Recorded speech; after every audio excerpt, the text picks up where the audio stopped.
insists. We don't have to give these dalal. This is a favor that we're doing upon people by giving more and more dalal to make them understand that someone has been just giving you wrong information. If someone insists, no, I want proofs for then how would you prove things? You tell me, a lot of people say, give me a SAHIH HADITH. SAHIH HADITH. I only take from Quran and SAHIH HADITH. You hear that, don't you?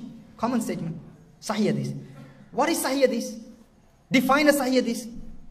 They will say, if someone has studied the definition of SAHIH HADITH, they'll say, SAHIH HADITH متصل سنده بنقل العدل عن العدل الضابط من غير شذوذ ولا علة. They will give that definition of SAHIH HADITH. The SAHIH HADITH is something. This is the definition, the Arabic definition. Now, I would like to ask you a question. If you say this is the definition of SAHIH HADITH, who made this definition of SAHIH HADITH? This definition of SAHIH HADITH itself is a bid'ah. This was not made in the time of Rasulullah sallallahu alaihi wasallam. The companions did not make this definition of SAHIH HADITH. So to say that I only take from SAHIH HADITH, if someone says that, we would like to ask them this question. SAHIH HADITH? You want a SAHIH HADITH? Define a SAHIH HADITH. The moment they give a definition of SAHIH HADITH, ask them, prove this definition of Sahih from a book of Hadith. From the Quran. You cannot prove it from the Quran. You cannot prove it from the Hadith. You know the differences, the different kinds of books that we have in the Hadith literature.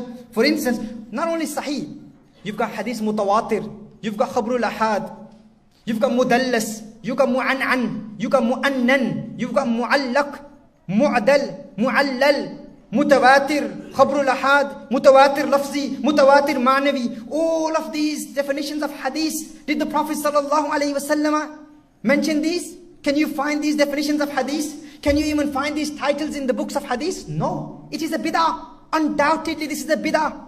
But it is a good bid'ah. All these, okay, this fard. You know this, you've got fard. You do mention that, don't you? Everyone knows that. Okay, these titles, you probably never heard of these before. But every scholar knows this. The division of the books of Hadith. You've got Mustadrakat. You've got Mustakhrajat. You've got Ma'ajim. These are different books of Hadith. Ma'ajim, Musnad, Masanid. They all have their own definitions. Did the Prophet sallallahu alaihi wasallam tell the companions, compile my narrations and call them a Musnad, Ma'ajim, Mustakhrajat, Mustadraqat? Rasulullah sallallahu alaihi wasallam never said this. All of this is a bid'ah. And if we are accepting all of these bid'at and all our hadith literature is based on this bid'ah. Not only that, fard. What is the definition of fard? ما ثبت وجوبه بدليل قطعي لا شبهة فيه. Fard is something, the obligatoriness of which is established from a definitive source of legislation. A definite source of legislation in which there is no doubt, there is no possibility of ambiguity. That is fard.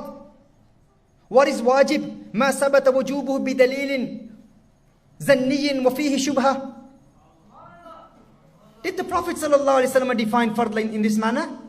Is this definition made by Rasulullah ﷺ? No. Did the companions define it in this way? No. This is a bid'ah.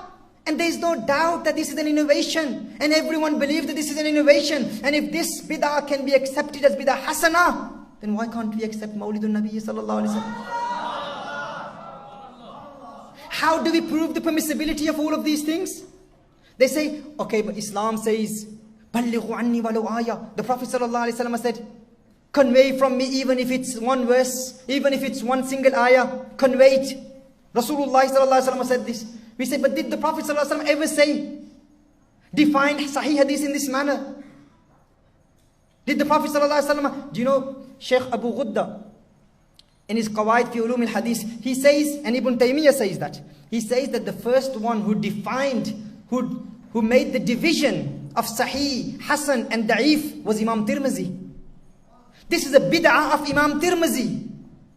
If I was to do zid and say, brother, I don't believe in Sahih Hadith, in Mu'jam, Musnad, Sihah Sitta, what is Sihah Sitta? 6 books of Hadith, why Sihah Sitta? I don't believe in all of this. Why? The Prophet ﷺ didn't say this. The companions didn't define it. They did not divide it in this manner. It's a bid'ah, I don't accept it. What proof would they have?